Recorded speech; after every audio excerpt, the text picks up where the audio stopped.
aggressive in our efforts to obtain federal assistance for these homeowners and business owners. It will be some period of time whether that can be obtained or not. But why did it? We're very assertive, and I'm very appreciative of the local leaders, the mayors, Mayor Hansard's here, and Sao Paulo's here, who are already assessing the damage. They've been very creative. In fact, they have some of our teachers and educators already out going door to door to seek damage assessments.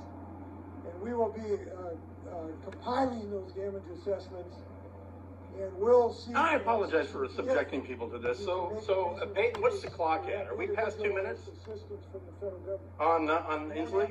Yeah, we're about two minutes in right now. Okay. A comment going forward. Uh-oh. We are in a permanent state of attack in our state by the forces of climate change. Ding, ding, ding, ding, ding, ding. All right, so what is it? Let's go to the top board. What he said, well, shut him off. Let's go Inslee. Let's go Inslee. What was the clock then? Like 2:20 when he said climate change? Yeah, I'm looking at 2:30, 2:40. And I mean, correcting for the list, I'm going to say he probably was shooting for 2 minutes. He is a piker compared to the premier of British Columbia. Did Vegas odds have it at 2 minutes? Was that the over under there? Well, I mean, why did the fine sales taxpayers of Washington State fund him to go to Glasgow? If it's going to take him 2 minutes to say climate change, and clearly that trip didn't have the impression on him that it was supposed to. Because he should have, first of all, come out of the gate swinging and blamed that damn climate change on these unprecedented floods. Can anyone in their living memory ever remember a river in the Pacific Northwest overflowing its banks? Unprecedented is what I say. And I grew up on the banks of the mighty Morse Creek in Clallam County. Okay, I don't know. Maybe that was it, or crick, as we say on the peninsula. Maybe that was the only river that flooded annually in the entire state of Washington. I'll take a mulligan on that. If someone else can nominate a river that floods annually. Oh, by the way, I was in the vicinity of the Nisqually River over the weekend. I mean, when the Nisqually is flowing brown, and I mean like latte brown with a healthy shot of half and half, then it's called November, December, because it does this all the time.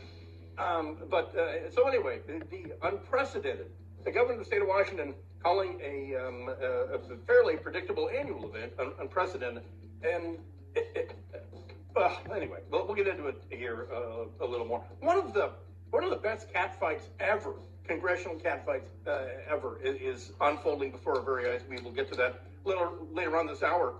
We're going to talk to a former high official from Immigration and Customs Enforcement about, speaking of unprecedented, the big October we had there at the border for illegal aliens. So we'll get to all that coming up on a little later on. This is the Jason Rantz Show. Bryan filling in for Jason Rantz on AM 770 KTTH. Welcome back. It's the Jason Rantz Show. Bryan filling in for Jason, and because I think it's germane. Well, we'll get to it a little later on. What drove what was a final straw to get me and my daughter the hell out of the LA area and the entire state of California. We'll get to that because I think you will find it prescient as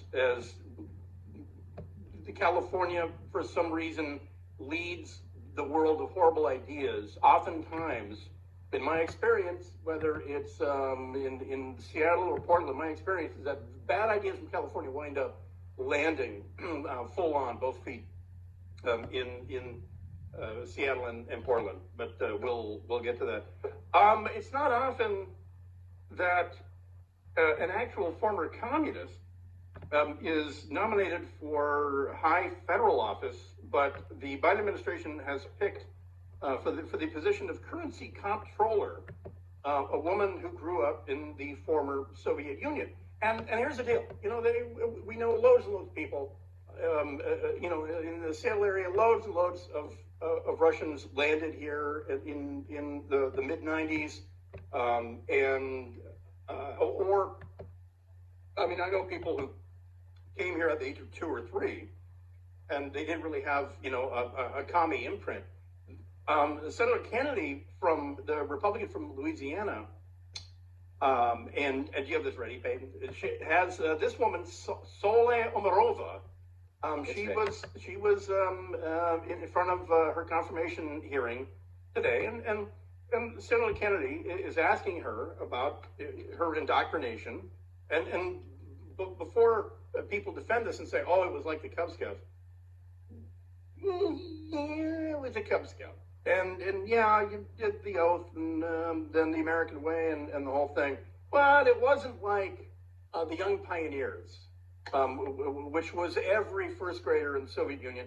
And then you voluntarily applied to become a member of the Komsomol, which was the Komsomol was sort of like the junior high school version where you refined your technique and all that. Anyway, the person who has been nominated to be the currency comptroller for the United States of America, the world's reserve currency, the dollar, used to be a member of the Komsomol. And here's Senator Kennedy. I don't think he's been properly briefed on this enough, but he's trying to find out just how commie she is. Here's Senator Kennedy talking to Sole Omarova. You wrote a paper called Systemically Significant Prices, calling for the federal government to set wages, food, gas prices. In 2020, you wrote a paper called The People's Ledger, where you said we need to abolish bank accounts and make everybody set up an account at the Fed where the federal government will have access to your data. In 2020, you wrote another paper called The Climate Case for a National Investment Authority, where you said what we need to do to the oil and gas industry is have the federal government bankrupt so we can tackle climate change. In 2019, you joined a Facebook group, a Marxist Facebook group, to discuss socialist and anti-capitalist views. Now, that's what I see from your record. And you have the right to believe every one of these things. You do. This is America. But I don't mean any disrespect. I don't know whether to call you professor or comrade. Ouch. Ouch. And so here in the clip I have here, he's trying to get out from her, get from her. Okay, you remember the Komsomol, and he uses the formal name. Did you resign or whatever? Communist. Didn't you? Senator, are you referring to my membership in the Youth Communist Organization while I was growing up in the Soviet Union? I don't know. I wanted to ask you that question. Well, Senator, There was a group called the Young Communists, and you were a member. Is that right?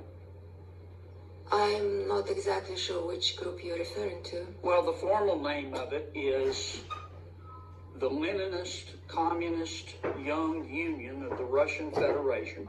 And that's what it would say on your diploma, but it was called Komsomol. And I don't know why someone didn't brief them and say, look, that's what they called it. No, because that's what she's doing, is she's playing this, what do you mean, the People's Organization for Youth? And it's also known as the Leninist Komsomol of the Russian Federation, and it's commonly referred to as the Young Communists. Were you a member?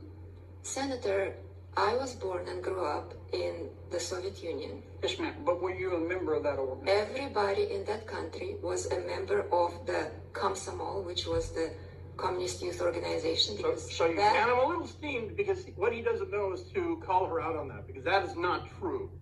Everybody had to be a young pioneer, but from the young pioneers, you had to volunteer for Komsomol. It wasn't compulsory. Just like who was that Pope who said, "Oh, I had to be a Hitler Youth"?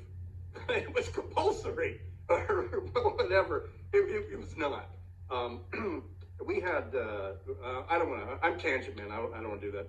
But I happen to know someone who was a member of the Hitler Youth. And he was like, he would come to speak at the high school, Port Angeles High School. He was a city councilman, Werner Quast. But so anyway, Komsomol was not compulsory. You had to apply to be in it. For a lot of people who don't know, In the Soviet Union, not everybody was in the Communist Party. It was hard to get in the Communist Party. Same with China. Xi Jinping was sentenced to hard labor for 7 years. He had to rehab himself. He had to apply to get back in the Communist Party. He applied like 7 times to finally join the full adult Chinese Communist Party. It took him a long time. The guy's a committed commie. But no, for her to say that it should disqualify her, frankly. But he asked if she resigned. But what happened was her family moved here and they renounced Soviet citizenship and the whole From the thing. young communists? You grow out of it with age, automatically. Did you send him a letter though, resigning? Senator, this was He is out of his depth. And this, the guy lived through the Cold War. He's way older than me, and he doesn't know that. Dear Comrade Brezhnev, my values are different from the Komsomol. Therefore, please accept my resignation with immediate effect. It didn't work like that.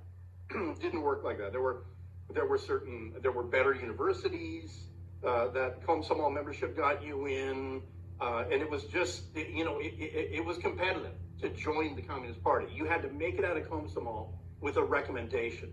And just like in the Chinese Communist Party to this day, 1.5 billion people in China, only between 70 and 90 million are in the Communist Party. It's not easy. It's not a birthright. It comes with a lot of advantages. So obviously it's a fairly exclusive club. I mean, I know 70 million is a lot of people. I get it, but I'm talking about out of a pool of 1.5 billion. So same with her. But I mean, I gotta say, with that on your resume, I'm gonna say hard pass on you being the comptroller of the world's reserve currency. If you don't believe in individuals making choices in a market economy, and you want everyone to have a state-sponsored account or whatever, maybe you shouldn't have any part in the U.S. Treasury. But I don't know. Call me a bluff old traditionalist. All right, we'll take a break. Be back here in just a minute. I'll give you the setup.